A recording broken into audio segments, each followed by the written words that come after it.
नमस्कार मित्रों, स्वागत है तमारू A+ लर्निंग एप में।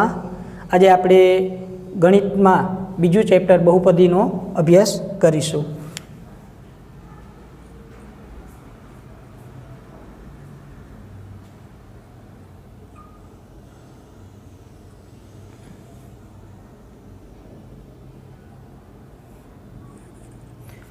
तो सौ प्रथम मित्रों, एसएससी बोर्डनी अंदर बहुपदी चेप्टर में आपने कितला गुणभारना प्रश्न पूछाए तेना विशेनी थोड़ीक माहितीओ मेळवी लईए।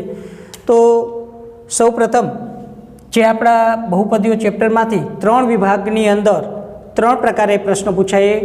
तो विभाग ए में खास करीने मित्रों विभाग ए हेतुलक्षी प्रश्ननो विभाग है। हेतुलक्षी प्रश्न विभागनी अंदर तमने खरा खोटा, खाली जग्या, बहुविकल्पित प्रश्नों, केटूक जवाबी प्रश्न, कोईपण स्वरूपे प्रश्न पूछाता होय। तो बहुपदी मांथी विभाग ए में आपने एक हेतुलक्षी प्रश्न पूछवा पात्र छे। तो एक हेतुलक्षी प्रश्न,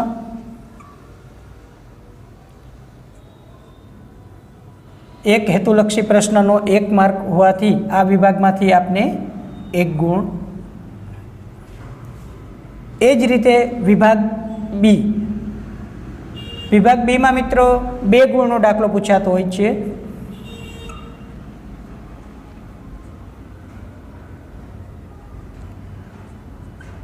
तेमांथी 2 गुण। विभाग सी, विभाग सी मांथी 3 गुणनो दाखलो।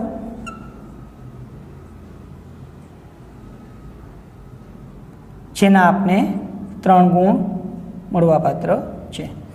मित्रों आ रीते आ चेप्टर मांथी कुल आपने 6 गुण नो गुणभार धरावता प्रश्नो ए आ चेप्टर मांथी पूछाता होय। तो मार्किंगनी दृष्टिए आपणा माटे एक खूब ज अगत्यनुं चेप्टर बहुपदीओ। तो बहुपदीओनो हवे आपणे विगतवार अभ्यास करीशुं। मित्रों बहुपदीओ जेनो आपणे शाब्दिक अर्थ समझी लईए। बहुपदीओ एटले घणा बधा पदोवाળી रचना। शाब्दिक अर्थ आपणे आवो काढी सकीए। अने मित्रों आपणे अगाउना धोरणमां आम जोईए तो छठा धोरणथी 6ठुं, 7मुं, 8मुं, 9मुं आम 4 वर्ष सुधी आपणे आ चेप्टरनो अभ्यास करेलो ज छे। એટલે बेजिक ज्ञान आधारित આપણું આ જે ચેપ્ટર રહ્યું એ 10મા ધોરણની અંદર થોડાક વિશેષ અભ્યાસ સાથે આપણે એનો અભ્યાસ કરવાનો છે। तो सौप्रथम आधारे अने घातना आधारे जुदा जुदा प्रकारों में आपणे विभाजित करी सकीए। तो एना प्रकारोनी पहला बात करिए तो बहुपदी ने आपणे 2 भागनी अंदर विभाजित करी शकशुं। एक एना पदना आधारे बहुपदीनो प्रकार अने बीजू एमना घातने आधारे बहुपदीनो प्रकार। तो आपणे एक सादाई रेखाकृति द्वारा एने समझी लईए। बहुपदीओ पहलो प्रकार पदना आधारे,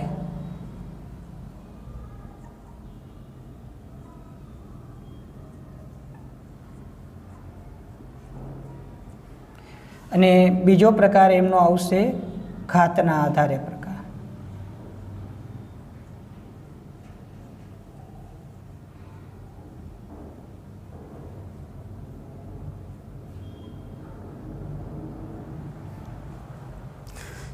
पदना आधारे प्रकारोनी बात करिए तो बहुपदी जुदा जुदा पदोवाળી रचना धरावती होवाथी एमां रहेला पदोनी संख्याने आधारे आपणे एने जुदा जुदा भागनी अंदर विभाजित करी शकीए। जेम के जो मात्र एक ज पदवाળી रचना होय एटले के तमने जे बहुपदी आपेली छे तेमां मात्र एक ज पद होय तो ए एक पद होवाने कारणे ए बहुपदीने आपणे एक पदी तरीके ओळखशुं। तो आ जे बहुपदीनो प्रकार छे ए एक पदी के जे रचनानी अंदर मात्र एक ज पद जोवा मळतुं होय। त्यार पछी मानो के 2 पद होय कोई बहुपदी में तो एमां 2 पद होवाने कारणे आ बहुपदीने द्विपदी तरीके ओळखीशुं। ए ज रीते जो 3 पदवाળી रचना होय तो त्रिपदी अने 3 करता वधु पद होय 4, 5 के गमे तेटला तो एना माटे आपणे बहुपदी आवो शब्द वापरशुं। तो તો તમને જે બહુપદી આપેલી, ખાસ કરીને આ પ્રકારના જે પ્રશ્નો રહ્યા એ હેતુલક્ષી પ્રશ્નો પર આધારિત છે, કારણ કે આમાં કોઈ વિશેષ અભ્યાસનો અર્થ રહેતો નથી. માત્ર તમને આપેલી બહુપદીની અંદર કેટલા પદો છે એના આધારે આપણે એને પદાવલીને ઓળખવાનું હોય. તો હેતુલક્ષી પ્રશ્નની અંદર નીચેનામાંથી કઈ બહુપદી એ એકપદીનું ઉદાહરણ છે, દ્વિપદીનું ઉદાહરણ છે, ત્રિપદીનું ઉદાહરણ છે, આવા કોઈ પણ પ્રકારે હેતુલક્ષી પ્રશ્નની અંદર આપણે પ્રશ્ન આવી શકે. તો ચાલો મિત્રો, હવે આપણે આ દરેક પ્રકારની જે બહુપદીઓ રહી એને આપણે ઉદાહરણ દ્વારા સમજીએ. તો પહેલાં આપણે વાત કરીએ એકપદી. સામાન્ય રીતે કોઈ ચલ અને અચળ સાથેની જે સંખ્યા એ જો માત્ર એક જ પદ સ્વરૂપે આપણે રજૂ થયેલી, દાખલા તરીકે 2x, તો અહીં 2x આજે માત્ર એક જ પદ છે, 2 એ અચળ પદ છે, x એ ચલ પદ છે. તો આ પ્રકારની કોઈ પણ રચના હોય તો એને એકપદી તરીકે ઓળખવામાં આવે. એવી જ રીતે -3m, તો અહીં આ જે રચના રહી એ પણ એક પદવાળી રચના છે, તો આ એ એકપદી રચના છે. ઘણી વખત તમને સીધી દ્રષ્ટિએ જુઓ તો તેમાં બે પદ દેખાતા હોય, પણ એ બંને પદ એ જો કોઈ બેઝિક ક્રિયાઓના અંતે એક પદની અંદર રૂપાંતરિત થઈ જતું હોય તો આવી પદાવલીને પણ આપણે એકપદી તરીકે ઓળખીએ. દાખલા તરીકે આ જ ઉદાહરણ લઈએ તો 2x ગુણ્યા -3m. જો આ રીતે આપણે સીધી રીતે આપેલી રકમ એ આપણી પહેલી દ્રષ્ટિમાં એ આપણે બે પદ દેખાય છે, તો આપણે સામાન્ય રીતે આપણી સમજના આધારે આપણે એનું અર્થઘટન કરીએ કે આપેલી બહુપદીની અંદર બે પદ હોવાથી તે દ્વિપદી છે. પરંતુ મિત્રો, અહીં આ બંને 2x અને 3m એમના વચ્ચેની જે ગુણાકારની ક્રિયાના અંતે આ જે પદાવલી રહી એ આપણે 6xm આ પ્રકારની પદાવલી પ્રાપ્ત થાય. તો અહીં બંને પદ ગુણાકારના અંતે આપણે એક પદની અંદર વિભાજિત થયેલું જોવા મળે. માટે આવી કોઈ પણ રચના હોય તો આ રચનાને આપણે એકપદી તરીકે ઓળખીશું. સેમ વે દ્વિપદી યાની કે બે પદવાળી રચના. અહીં બે સ્વતંત્ર પદ સરવાળા અથવા તો બાદબાકીની ક્રિયાથી છૂટા પડતા હોય તો આવી જે રચના રહી એને દ્વિપદી તરીકે ઓળખવામાં આવે. દાખલા તરીકે આપણે એના ઉદાહરણ જોઈએ તો 2x વત્તા 4. તો અહીં બે સ્વતંત્ર પદ, એક 2x અને બીજું 4, આ બંને પદ એ સરવાળાની ક્રિયાથી અલગ પડે છે. તો અહીં બંને પદ વચ્ચે કોઈ ગાણિતિક ક્રિયાઓ શક્ય ન હોવાથી બંને પદ હવે આ જ સ્વરૂપે આપણે જોવા મળે છે. તો આ પ્રકારની જે રચના રહી તેમને દ્વિપદી તરીકે ઓળખવામાં આવે છે. દાખલા તરીકે હવે આપણે બીજું ઉદાહરણ બે અલગ અલગ ચલવાળું લઈએ તો 2x વત્તા y. તો અહીં પણ બે સ્વતંત્ર ચલ 2x અને y આ બંને પદ રહ્યા એ સરવાળાની ક્રિયાથી એ સ્વતંત્ર પદ તરીકે જ અસ્તિત્વ ધરાવે. માટે આ પ્રકારની જે રચના રહી એ દ્વિપદી તરીકે ઓળખી શકાય. એવી જ રીતે 5m ઓછા 3n આવા કોઈ પણ ઉદાહરણ કે જેમાં તમે બે સ્વતંત્ર પદ રહ્યા એ સ્વતંત્ર પદ એ સરવાળા અથવા તો બાદબાકીની ક્રિયાથી જો આપણે એને અલગ કરી શકતા હોય, ઓળખી શકતા હોય, એના માટે કોઈ બીજી ગાણિતિક ક્રિયાઓ શક્ય ન હોય તો આ પ્રકારની જે પદાવલીઓ રહે એને દ્વિપદી તરીકે ઓળખવામાં આવે છે. ત્રીજો પ્રકાર ત્રિપદી. તો જે રીતે દ્વિપદી છે એ જ રીતે ત્રણ પદોવાળી રચના એટલે ત્રિપદી. અહીં પણ જેમ દ્વિપદીની અંદર બંને પદ એક સ્વતંત્ર ક્રિયાના અંતે એક બે પદ સ્વરૂપે અસ્તિત્વ ધરાવે છે, એ જ રીતે ત્રિપદી એ ત્રણ પદની અંદર અસ્તિત્વ ધરાવે છે. દાખલા તરીકે 2x વત્તા 2y પ્લસ 5. તો અહીં ત્રણ સ્વતંત્ર પદ 2x 2y અને 5 આ ત્રણેય પદ એ સરવાળાની ક્રિયાથી એ અલગ પડતા ત્રણ પદ સ્વતંત્ર અસ્તિત્વ ધરાવે છે. તો આવી કોઈ પણ રચના હોય કે જેમાં આપણે ત્રણ પદ જોવા મળતા હોય તેને ત્રિપદી તરીકે ઓળખવામાં આવે છે. મિત્રો, બહુપદી. તો બહુપદીની અંદર ત્રણ પદથી વધારે પદ હોય. અહીં બધી જ રચના એક સમાન રચનાઓ છે કે જો બે પદવાળી રચના એ સરવાળા બાદબાકીના પદોથી જોડાયેલી હોય તો દ્વિપદી, એ જ રીતે ત્રણ પદવાળી રચના, એવી જ રીતે ત્રણથી વધારે હોય તો પછી આપણે અલગ અલગ નામ આપવાની કોઈ જરૂર નથી. તો આવી કોઈ પણ પછી 5 પદવાળી રચના હોય, 6 પદવાળી રચના હોય કે 8 કે 10 પદવાળી રચના હોય, આપણે વધુમાં વધુ 4 થી 5 પદવાળી રચના એ બહુપદીના ભાગાકારની અંદર જોવા મળશે. તો આ પ્રકારની જે રચનાઓ રહે એને આપણે બહુપદી તરીકે ઓળખીએ છીએ. તો મિત્રો, આ હતું પદના આધારે બહુપદીના પ્રકારો. હેતુલક્ષી પ્રશ્નની અંદર આ પ્રકારના પ્રશ્નો પૂછાવાની શક્યતાઓ છે. અહીં કોઈ કેલ્ક્યુલેશન કે કોઈ ગણતરીની ખાસ જરૂર નથી. તમને આપેલી બહુપદીની અંદર તમે કોઈ પણ બેઝિક ક્રિયાઓના અંતે તમને જેટલા પદો અસ્તિત્વમાં જોવા મળે, 2 પદ, 3 પદ કે એનાથી વધુ પદ, તો એના આધારે એકપદી, દ્વિપદી, ત્રિપદી અને બહુપદી એ પદના આધારે આપણે આ બધા જ બહુપદીના પ્રકારોને પદના આધારે વિભાજિત કરી શકીએ. મિત્રો, બહુપદીનો બીજો પ્રકાર એટલે કે ઘાતના આધારે બહુપદીના પ્રકારો. તો જે આપણે અભ્યાસ કરવાના જ છીએ 10મા ધોરણમાં, એ સૌથી વધારે આપણા માટે અગત્યનો હોય તો એ ઘાતના આધારે પ્રકારો. તો ઘાતના આધારે બહુપદીઓને આપણે અલગ અલગ પ્રકારોમાં વિભાજિત કરી શકીએ. જેમ કે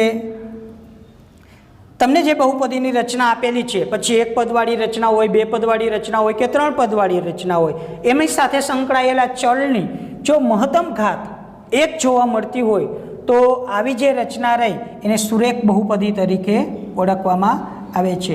માટે બહુપદીનો ઘાતને આધારે પહેલો પ્રકાર સુરેખ બહુપદી. તો સુરેખ બહુપદીવાળી જે રચના રહે, મિત્રો, જ્યારે આપણે ઘાતના આધારે બહુપદીના પ્રકારો નક્કી કરતા હોય ત્યારે એમાં પદોની સંખ્યા સાથે આપણે કોઈ મતલબ નથી. ત્યારે માત્ર આપણે એને ઘાતને હાઇલાઇટ કરવાની છે. તો તમને જે બહુપદી આપેલી છે એ બહુપદીની અંદર મહત્તમ ઘાત કેટલી છે એના આધારે આપણે એના પ્રકારો નક્કી કરતા હોઈએ છીએ. તો સુરેખ બહુપદી એ પ્રકારની રચના છે કે જેમાં તમારે જે બહુપદી, તમને જે બહુપદી આપેલી છે એ દરેક બહુપદીની અંદર ચલની મહત્તમ ઘાત 1 હોય છે.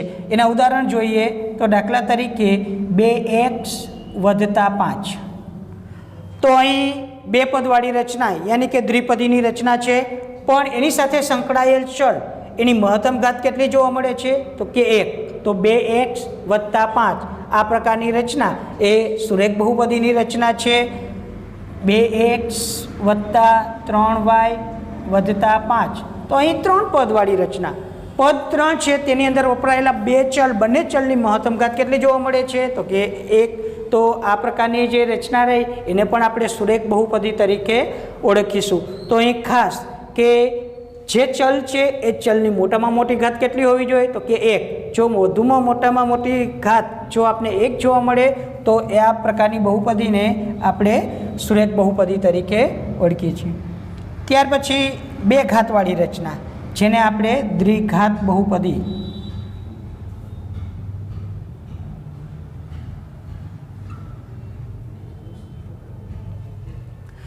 તો દ્વિઘાત, અને કે 2, તો ચલની જો મહત્તમ ઘાત 2 હોય તો આ પ્રકારની જે બહુપદીની રચના રહી એને દ્વિઘાત બહુપદી તરીકે ઓળખવામાં આવે છે. દ્વિઘાત બહુપદીની અંદર ચલની મહત્તમ ઘાત 2, તો એના ઉદાહરણ જોઈએ.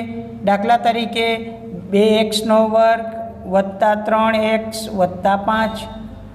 તો અહીં 2x² + 3x + 5 3 પદવાળી રચના છે, પરંતુ એની મહત્તમ ઘાત ચલની એ 2 જોવા મળે છે.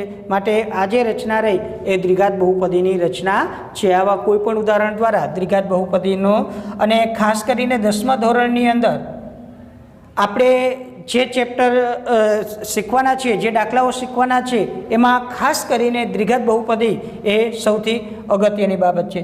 ત્યાર પછી 3 ઘાતવાળી, જો ચલના 3 ઘાત જોવા મળે તો આ પ્રકારની જે બહુપદી રહી એને ત્રિઘાત બહુપદી.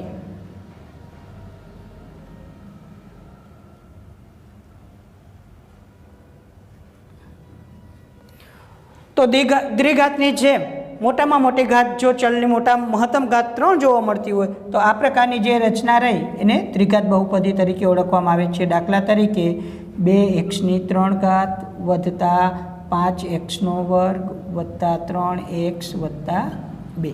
તો આ પ્રકારનું જે સ્વરૂપ રહ્યું એ સ્વરૂપ એ દ્વિઘાત બહુપદીનું છે કે જેમાં ચલની મહત્તમ ઘાત 3 છે। અને ત્યાર પછી બહુઘાત તો 3 કરતાં વધુ ઘાત હોય, 4 ઘાત, 5 ઘાત, 7 ઘાત, તો આવી એને પછી આપણે સ્વતંત્ર નામ આપવાની કોઈ જરૂર નથી। આ પ્રકારની કોઈ પણ બહુપદી હોય એને બહુઘાત બહુપદી તરીકે આપણે ઓળખીશું। મિત્રો, આપણે ઘાતના આધારે બહુપદીના જુદા જુદા પ્રકારો વિશે માહિતી મેળવી।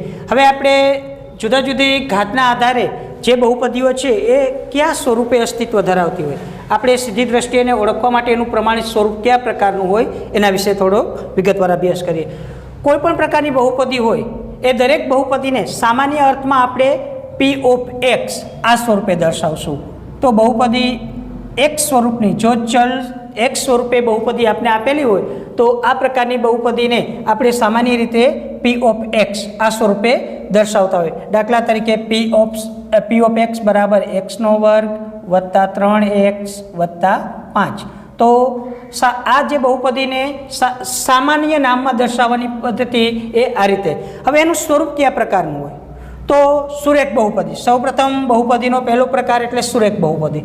સુરેખ બહુપદીનું જે પ્રમાણિત સ્વરૂપ એ આપણે આ પ્રકારે ઓળખવામાં આવે તો પી ઓફ એક્સ બરાબર અહીં માત્ર એક ઘાતવાળી રચના હોવાથી એ એક્સ અને એના પછીનું બીજું પદ બી, તો એ એક્સ વત્તા બી। ખાસ કરીને આ પ્રકારની રચનામાં પહેલું જે પદ રહ્યું એ ચલ સ્વરૂપે આપણે જોવા મળશે, જ્યારે બીજું પદ એ અચળ સ્વરૂપે જોવા મળે છે। ત્યાર પછી દ્વિઘાત બહુપદી હોય તો દ્વિઘાત બહુપદીનું પ્રમાણિત સ્વરૂપ એ એક્સનો વર્ગ વત્તા બી એક્સ વત્તા સી આ સ્વરૂપે દ્વિઘાત બહુપદી એ અસ્તિત્વ ધરાવે છે। અહીં એક્સની મહત્તમ ઘાત 2 હોવાથી આપણે એને દ્વિઘાત બહુપદી તરીકે ઓળખી છે। અને અહીં પણ ખાસ બાબત અહીં નોંધનીય બાબત એ છે કે અહીં જે સહગુણકોની કિંમત જો પહેલી બહુપદીની અંદર ચલ કોની સાથે જોડાયેલો કયા સહગુણક સાથે એક્સ સાથે, તો એક્સ સાથે જોડાયેલો સહગુણક ત્યારે 0 ન હોવો જોઈએ। તો પેલું જે બાબત રહે એમાં એ ઇઝ નોટ ઇક્વલ ટુ 0। અહીં દ્વિઘાત બહુપદી હોવાથી 2 ઘાતવાળી જે ચલ છે એની સાથે જોડાયેલ સહગુણક કોણ છે એ, તો એ પણ ક્યારેય 0 હોવો જોઈએ નહીં, કારણ કે જો એની કિંમત 0 લઈએ તો અહીં જે 2 ઘાતવાળી ચલ રહ્યું એની કિંમત 0 થઈ જાય અને દ્વિઘાતનું અસ્તિત્વ રહેતું નથી। એ જ રીતે જો 3 ઘાતવાળી બહુપદી હોય તો એ એક્સની 3 ઘાત વત્તા બી એક્સનો વર્ગ વત્તા સી એક્સ વત્તા ડી, અહીં એ ઇઝ નોટ ઇક્વલ ટુ 0। બાકીના કોઈ પણ બી સી ડી અહીંયા બી અથવા સીની કિંમત 0 હોઈ શકે, પરંતુ એની કિંમત આપણે 0 હોઈ શકે નહીં, કારણ કે એની કિંમત 0 લેતા શું થાય તો કે એક્સની 3 ઘાતવાળા જે પદ રહ્યું એનું અસ્તિત્વ રહેતું નથી, એ 0 થઈ જાય અને આપેલી બહુપદી એ દ્વિઘાત। આ રીતે દરેક ઘાત માટે જેમ જેમ પદોની સંખ્યા વધતી જાય એ પ્રમાણે આપણે એને અલગ ઓળખી શકીએ। પણ ખાસ કરીને આપણે 10મા ધોરણની અંદર જે વાત કરવાની છે તો તે છે દ્વિઘાત બહુપદીનું। તો દ્વિઘાત બહુપદી માટે આપણું જે સ્વરૂપ રહ્યું બહુપદીનું પ્રમાણિત સ્વરૂપ એ એક્સનો વર્ગ વત્તા બી એક્સ વત્તા સી, જ્યાં એ ઇઝ નોટ ઇક્વલ ટુ 0। તો આ રીતે આપણે બહુપદીને દરેક પ્રકારની બહુપદી રહી અને પ્રમાણિત સ્વરૂપમાં આ સ્વરૂપની અંદર દર્શાવી શકીશું।